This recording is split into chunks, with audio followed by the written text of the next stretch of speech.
Pagbasa mula sa mga gawa ng mga apostol. Sinunggaban sila ng mga tao, pinahubaran ng mga pinuno at ipinahagupit. Pagkatapos hampasin ng paulit-ulit, sila'y ipinabilanggo at pinabantayang mabuti. Ipinasok sila ng bantay sa kaloob-looban ng bilangguan at inilagay ang kanilang mga paa sa pagitan ng dalawang mabibigat na kahoy. Nang maghahating gabi na, sina Pablo at Silas ay nananalangin at umaawit ng mga himno at nakikinig naman ang ibang mga bilanggo. Walang ano-ano'y lumindol ng malakas at nayanig pati ang mga pundasyon ng bilangguan. Biglang nabuksan ang mga pinto at nakalag ang mga tanikala ng lahat ng bilanggo. Nagising ang bantay ng bilangguan at nang makita niyang bukas ang mga pinto, inakala niyang nakatakas ang mga bilanggo. Dahil dito'y binunot niya ang kanyang tabak at magpapakamatay na sana.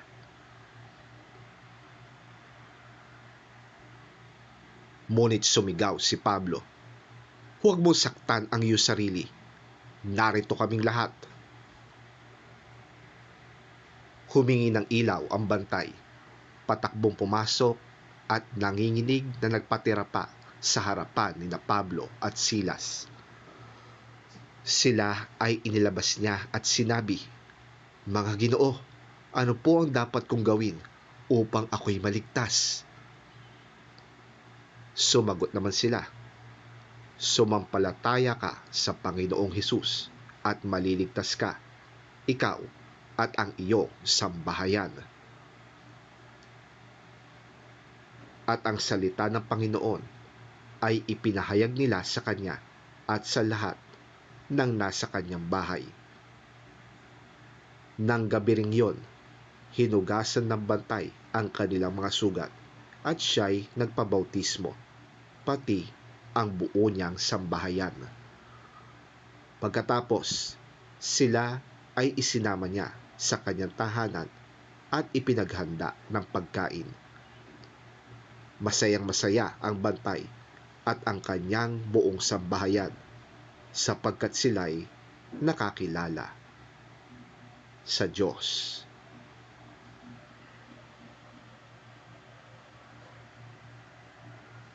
Ang salita ng Diyos.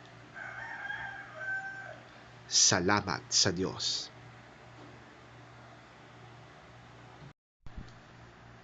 Ang mabuting balita ng Panginoon ayon kay San Juan. Papuri sa iyo, Panginoon.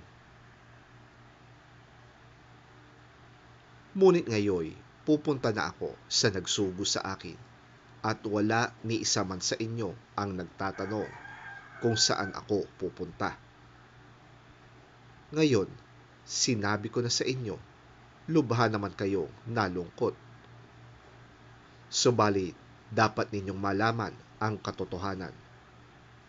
Ang pag-alis ko'y sa ikabubuti ninyo, sapagkat hindi paparito sa inyo ang tagapagtanggol kung hindi ako aalis. Ngunit kung wala na ako, isusugo ko siya sa inyo. Pagdating niya ay kanyang patutunayan sa mga taga-sanlibutan na mali ang pagkakilala nila tungkol sa kasalanan, tungkol sa pagiging matuwid, at tungkol sa paghatol ng Diyos. Mali sila tungkol sa kasalanan sapagkat hindi sila nananalig sa akin. Mali sila tungkol sa pagiging matuwid sapagkat ako'y pupunta sa Ama at hindi na ninyo makikita. At tungkol sa paghatol ng Diyos sapagkat hinatulan na ang pinuno ng mundong ito.